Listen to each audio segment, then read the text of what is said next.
ఆదేశాలు ఏమైనా జారీ చేశారా?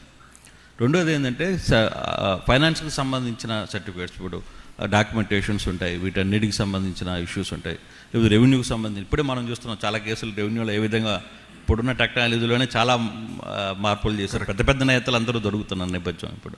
సో దాన్ని కంట్రోల్ చేయడానికి మీరు ఎలా ట్రై చేస్తారు? సో ఇప్పుడు ఏం చేస్తున్నాం అంటే ప్రధానంగా సర్టిఫికెట్, గతంలో ఇష్యూ చేసిన సర్టిఫికెట్ల పైన బార్ కోడ్లు ఉండేవి, అది లోకల్గా ఆ డిపార్ట్మెంట్ వరకు స్కాన్ చేసుకున్నాక అవకాశం ఉండేది. ఇప్పుడు మేము ఏం చేస్తున్నాం అంటే క్యూఆర్ కోడ్ ఇష్యూ చేస్తున్నాం. క్యూఆర్ కోడ్ వస్తే క్యూఆర్ కోడ్ని అధికారులు స్కాన్ చేసినా, ఎవరు కానీ స్కాన్ చేసినా AP.gov.in వెబ్సైట్కి వెళ్తుంది. అంటే ఎగ్జాక్ట్ యూఆర్ఎల్ నాకు సర్టిఫికేట్స్ డాటా ఏదోటి, బట్ AP.gov.inకి వెళ్తుంది. అక్కడ ఈ సర్టిఫికేట్ పైన ఉన్న పేరు వివరాలని అక్కడ కంపడతాయి.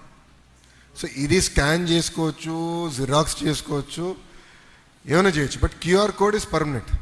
సో సపోజ్ తప్పుడు డీటెయిల్స్ పెట్టి వేరే క్యూఆర్ కోడ్ పెడితే ఎవరు సామాన్యులు కూడా స్కాన్ చేసిన, ఇప్పుడు అధికారులే కాదు సామాన్యులు మేము కూడా క్యూఆర్ కోడ్ స్కాన్ చేసిన సింపుల్గా వెబ్సైట్కి వెళ్తుంది, వ్యాలిడేట్ చేసుకోవచ్చు, ఈ సర్టిఫికేట్ కరెక్టా కాదా తేలిపోతుంది అక్కడ.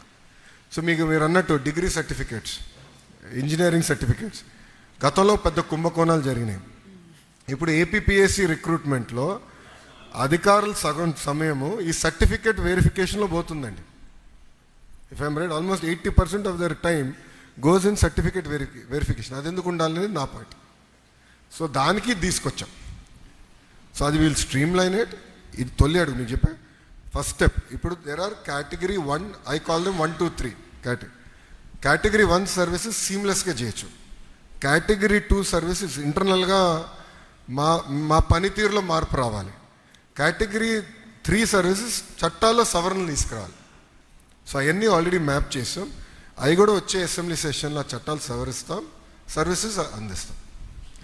సార్ ఇప్పుడు క్యూఆర్ కోడ్ ఇక్కడ స్కాన్ చేయగానే నాకు మెసేజ్ వచ్చింది, మీకు ఏ సేవ కావాలనేది బాగుంది. అయితే దీని ద్వారా తీసుకున్నటువంటి సర్టిఫికేట్లో ఏమైనా అక్షర దోషాలు వస్తే ఏంటి పరిష్కారం? ఏదండి సర్టిఫికేట్లో అక్షర దోషాలు వస్తే ఏంటి పరిస్థితి? అది కరెక్షన్స్, అది మీరు అడిగేది సర్టిఫికేట్లో తప్పులు ఉంటే కరెక్షన్స్కి అప్లై చేయాలనేది ఉంది. ఆ ఆప్షన్స్ త్వరలో ఎనేబుల్ చేస్తాం, ఎందుకంటే అది డిఫరెంట్ వర్క్ ఫ్లోకి వెళ్తుంది. 80% మంది క్లారిటీగా సర్టిఫికేట్లు వచ్చేస్తే 20% మందికి ఏంటంటే సర్టిఫికేట్లో కొన్ని పొరపాట్లు ఉన్నప్పుడు కరెక్షన్స్కి వెళ్తుంది. అదొక వర్క్ ఫ్లో ఉంది దానికి, ఆ వర్క్ ఫ్లో మేము ఎనేబుల్ చేస్తాం. సో రేపు కరెక్షన్స్ ఏం కావాలంటే ఆ వర్క్ ఫ్లో ద్వారా కరెక్షన్స్ చేసుకోవచ్చు. అది బ్యాక్ ఎండ్ సిస్టమ్ మేము రెడీ చేస్తాం. సో ఇది సింపుల్గా సర్వీసెస్ తీసుకొచ్చి వాట్సాప్ మీద పెడతాం, అంత తేలికని పని కాదు. ఇది చాలా బ్యాక్గ్రౌండ్ వర్క్ మేము చేయాల్సి వస్తుంది. సో నాకు కూడా ప్రజా దర్బార్లో వచ్చి కలుస్తూ ఉంటారు, మా తండ్రి పేరు తప్పుంది, అది కరెక్ట్ చేయాలి, దానికి ప్రాసెస్ ఉంది ప్రభుత్వంలో. సో నేను ఇప్పుడు అధికారులకి ఛాలెంజ్ ఏం వేసానంటే అసలు ఆ ప్రాసెస్ ఎందుకుంది, is that the right process, is there a better process, ఇది ఎప్పుడో పాతకాలం ప్రాసెస్, దాన్ని ఎట్లా ఇంప్రూవ్ చేయాలి. సో రియల్ టైమ్ గవర్నెన్స్ మేము డిస్కస్ చేస్తున్నాం. స్మాల్ కోర్ గ్రూప్ పెట్టి will fine tune those process. Sir, here, Sir Sambasivaram. Sir, I have a couple of doubts.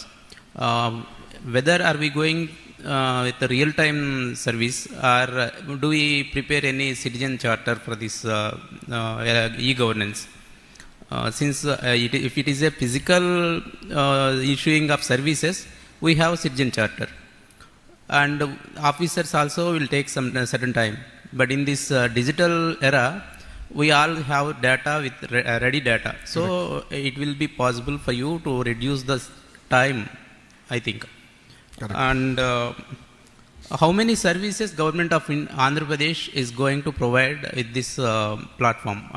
You said earlier next time you will 160 enhance plus it. So total services, how many services we have? Yeah. And how you address the grievances, and how the people can track it when once it is not sufficient enough to get the grievance. Redressal is the important point here. Correct. So these please address, sir. చాలామంది నన్ను అడిగారు, తెలంగాణ, మహారాష్ట్ర, తమిళనాడుతో మీరు ఎట్లా పోటీ పడతారు, వాళ్ళు establish states కదా అని అడిగారు. నేను ఒకటే చెప్పా, స్పీడ్ ఆఫ్ డూయింగ్ బిజినెస్లో వాళ్ళతో పోటీ పడతాను. ఈరోజు ప్రతి వాళ్ళు ఎవరు పెట్టుబడులు పెట్టేవారు కానివ్వండి, సిటిజన్ కానీ స్పీడ్ ఆఫ్ డూయింగ్ బిజినెస్ చూస్తున్నారు. మీరు చూస్తే సింపుల్గా బటన్ నొక్కితే సినిమా చూడగలుగుతున్నారు, బటన్ నొక్కితే భోజనం ఇంటికి వస్తుంది, బటన్ నొక్కితే కూరగాయలు ఇంటికి వస్తుంది. ఎందుకు ప్రభుత్వం రాకూడదని నేను ఛాలెంజ్గా తీసుకున్నాను. పాదయాత్రలో మీరు నా స్పీచ్ చూడండి.